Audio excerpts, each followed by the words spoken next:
ঢাকা সিটিতে ব্যাটারি চালিত অটোরিকশার দৌরাত্ম্যের লাগাম টানলেন হাইকোর্ট। 3 দিনের মধ্যে চলাচল যেন বন্ধ করা হয় সেজন্য প্রয়োজনীয় ব্যবস্থা নেওয়ার নির্দেশ দিয়েছেন উচ্চ আদালত। আর প্যাডেল চালিত রিকশাওয়ালাদের পক্ষ থেকে করা যে রিট সেটির শুনানি শেষে এ আদেশ দেওয়া হয়েছে।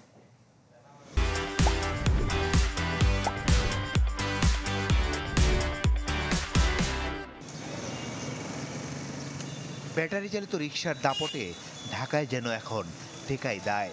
অলিগলি তো বটেই, মূল সড়কেও বেড়েছে দৌরাত্ম্য, আছে উল্টো পথে চলার প্রবণতাও।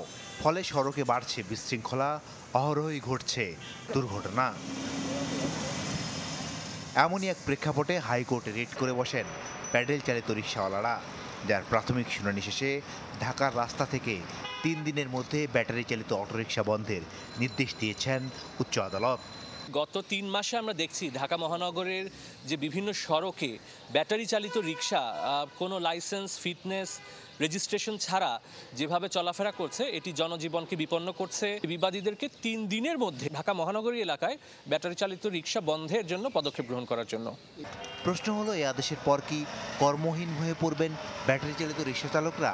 এমন প্রশ্নে রিটকারীর সোজাসাপটা জবাব, ব্যাটারি চালিতদের দৌরাত্ম্যে কর্মহীন হওয়ার পথে প্যাডেল চালিতরা।